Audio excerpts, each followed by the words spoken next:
کبھی سوچا ہے ایک ایسا دن جب یہ پوری کائنات بکھر جائے اور ہر وہ انسان جو کبھی زندہ تھا حساب کے لیے کھڑا ہو؟ آج ہم اسی سفر پر نکل رہے ہیں۔ ہم دیکھیں گے کہ اسلامی تصور قیامت کیا ہے، بالکل شروع سے، یعنی وقت کے خاتمے سے لے کر اس ابدی منزل تک۔ تو یہ سب شروع ہوتا ہے ایک آواز سے، ایک ایسی آواز جو سب کچھ بدل دے گی۔ یہ فرشتہ اسرافیل کے سور پھونکنے کی پہلی آواز ہے، اور یہ کوئی معمولی آواز نہیں ہے۔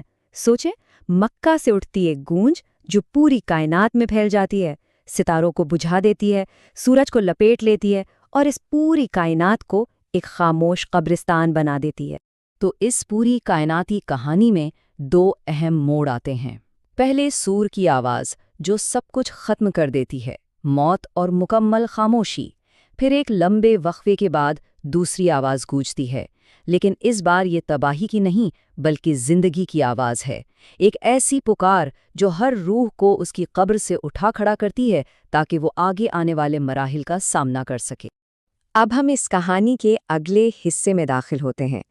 تصور کیجئے، حضرت آدم سے لے کر اس دنیا میں آنے والے آخری بچے تک ہر روح، ہر انسان ایک ہی میدان میں جمع کیا جاتا ہے۔ اس جگہ کو محشر کہتے ہیں، یعنی جمع ہونے کی جگہ۔ لیکن یہاں جو چیز سب سے زیادہ حیران کر دینے والی ہے وہ ہے انتظار کا وقت۔ معلوم ہے کتنا لمبا انتظار؟ 50,000 سال۔ فیصلہ شروع ہونے سے پہلے 50,000 سال کا انتظار۔ یہ اتنا لمبا عرصہ ہے کہ ہمارا دماغ اس کا ٹھیک سے تصور بھی نہیں کر سکتا۔ اور اس لمبے 50,000 سال کے انتظار میں پہلی آزمائش شروع ہوتی ہے۔ سورج کو آسمان سے نیچے لایا جاتا ہے، اتنا قریب کہ لوگوں کے سروں سے اس کا فاصلہ صرف 1 میل کا رہ جاتا ہے۔ سوچ سکتے ہیں اس کی گرمی، اس کی تپش کیسی ہوگی، اور اس کی وجہ سے جو تکلیف ہوتی ہے وہ ہر کسی کے لیے ایک جیسی نہیں ہوتی۔ یہ اس پر منحصر ہے کہ کس نے اپنی زندگی میں کتنے گناہ کیے ہیں۔ کچھ لوگ صرف اپنے ٹخنوں تک پسینے میں ڈوبے ہوں گے، یہ وہ ہیں جن کے گناہ سب سے کم ہیں۔ لیکن جو سب سے بدترین گناہگار ہوں گے وہ اپنے ہی پسینے میں ناک اور منہ تک ڈوب رہے ہوں گے، اور موت بھی نہیں آئے گی کیونکہ موت کو تو پہلے ہی موت آ چکی ہوگی۔ خیر 50,000 سال کے اس انتظار اور تکلیف کے بعد آخرکار وہ لمحہ آتا ہے جب ہر ایک کا ذاتی حساب کتاب شروع ہوتا ہے، اور یہاں جو ثبوت پیش کیے جاتے ہیں وہ دنیا کی کسی بھی عدالت سے بالکل مختلف ہیں۔ یہ ہے وہ فیصلہ کن لمحہ۔ ہر شخص کو ایک کتاب دی جاتی ہے جس میں اس کی پوری زندگی کا کچا چٹھا لکھا ہوتا ہے۔ جن لوگوں کو یہ کتاب دائیں ہاتھ میں ملتی ہے وہ خوشی سے جھوم اٹھتے ہیں، انہیں پتہ چل جاتا ہے کہ وہ کامیاب ہو گئے۔ لیکن جنہیں یہ کتاب بائیں ہاتھ میں ملتی ہے ان کے لیے مایوسی کے سوا کچھ نہیں ہوتا، وہ اپنی تباہی کو پہچان لیتے ہیں۔ لیکن اگر کوئی کہے نہیں، یہ میں نے نہیں کیا، اگر کوئی اپنے کتاب میں لکھی باتوں سے انکار کرنے کی کوشش کرے تو پھر کیا ہوتا ہے؟ تب ایک عجیب و غریب قسم کی گواہی شروع ہوتی ہے۔ لوگوں کے منہ بند کر دیے جاتے ہیں اور ان کے اپنے جسم کے حصے بولنا شروع کر دیتے ہیں۔ اور یہ گواہی بھی ایک خاص ترتیب سے ہوتی ہے۔ سب سے پہلے ہاتھ بولتے ہیں، چوری اور ظلم کی ہر کہانی بتاتے ہیں، پھر قدم گواہی دیتے ہیں، ان سفروں کی جو گناہ کی طرف کیے گئے، اور آخر میں انسان کی اپنی کھال، اس کی جلد بول اٹھتی ہے۔ اب انکار کی کوئی گنجائش ہی نہیں بچتی، کیونکہ انسان کا اپنا جسم اس کے خلاف سب سے بڑا گواہ بن جاتا ہے۔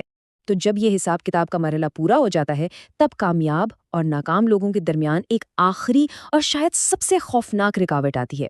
یہ وہ وقت ہے جب جہنم کو سامنے لایا جاتا ہے اور اس کے اوپر سے گزرتا ہے ایک خطرناک راستہ۔ روایات کے مطابق جہنم کو ایک زندہ دھاڑتے ہوئے جانور کی طرح لایا جاتا ہے، اتنا بڑا اور طاقتور کہ اسے 70,000 زنجیروں سے جکڑا ہوتا ہے، اور ہر زنجیر کو 70,000 فرشتے کھینچ رہے ہوتے ہیں، یعنی تقریباً 4.9 ارب فرشتے۔ یہ ایک غصے سے بھرا ہوا وجود ہے جو گناہگاروں کو نگلنے کے لیے بےتاب ہے۔ اس دہکتی ہوئی کھائی کے ٹھیک اوپر ایک پل ہے، اسے صراط کہتے ہیں۔ اس کے بارے میں بتایا جاتا ہے کہ یہ بال سے زیادہ باریک اور تلوار سے زیادہ تیز ہے۔ جو مومن ہیں انہیں ایک نور ملتا ہے جس کی روشنی میں وہ تیزی سے اسے پار کر جاتے ہیں، لیکن جو کافر اور منافق ہیں ان کے قدم ڈگمگا جاتے ہیں اور وہ سیدھے نیچے آگ میں جا گرتے ہیں۔ اب جو لوگ اس پل سے گر جاتے ہیں ان کے لیے جہنم صرف ایک جگہ نہیں ہے بلکہ اسے ایک ایسی عمارت کی طرح بیان کیا گیا ہے جس کے کئی درجے ہیں، کئی سطحیں، ہر سطح اور ہر دروازہ خاص قسم کے گناہوں کے لیے بنایا گیا ہے۔ اس کے 7 دروازے بتائے جاتے ہیں۔ پہلا، جہنم، ان مومنوں کے لیے جنہوں نے غفلت برتی، ان کی سزا وہاں عارضی ہوگی۔ دوسرا ہے لظہ، مذہب کا مذاق اڑانے والوں کے لیے۔ سقر، خود غرضوں اور غریبوں کو نظر انداز کرنے والوں کے لیے۔ حتمہ، دولت جمع کر کے رکھنے والوں کے لیے۔ جہیم، ظالموں اور تکبر کرنے والوں کے لیے۔ سعیر، جنگجوؤں اور پیغمبروں کے دشمنوں کے لیے۔ اور سب سے نیچے، سب سے گہرا اور تاریک گڑھا، ہاویہ، یہ منافقوں کے لیے ہے۔ اور جہنم کے اندر عذاب صرف آگ کا نہیں ہے، ایک طرف تو آگ ہے، ایسی آگ جو دنیا کی آگ سے 70 گنا زیادہ گرم ہے، لیکن دوسری طرف ہے زمہریر، ایک ایسی شدید ٹھنڈک جو ہڈیاں تک توڑ دے۔ وہاں لوگوں کو ان دو انتہاؤں کے بیچ گھمایا جائے گا، عذاب کا ایک نہ ختم ہونے والا سلسلہ۔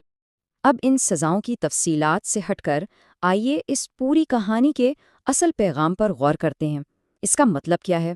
وہ ہے فیصلے کا آخری اور ہمیشہ کے لیے ہونا۔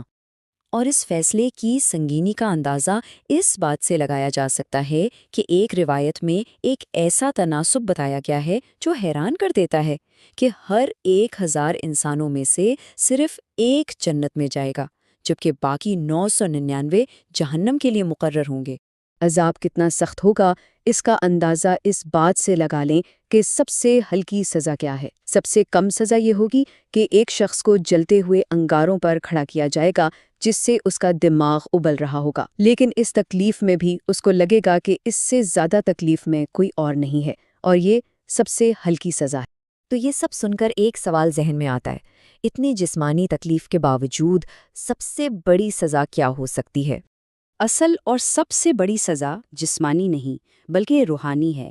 وہ ہے ہمیشہ ہمیشہ کے لیے اپنے رب کے دیدار سے محروم ہو جانا، ہمیشہ کے لیے ایک پردے میں قید ہو جانا۔ تو آخر میں یہ سب ہمیں ایک سوال کے ساتھ چھوڑ جاتا ہے، مذہبی روایات میں آخرت کی اتنی واضح اور تفصیلی کہانیوں کا آخر مقصد کیا ہے؟ کیا یہ صرف ڈرانے کے لیے ہے، یا یہ انصاف، حساب کتاب اور اس بات پر ہمارے گہرے یقین کو ظاہر کرتی ہیں کہ اس زندگی میں ہمارے کیے گئے اعمال کے آگے بھی کوئی معنی ہے، کوئی نتیجہ ہے؟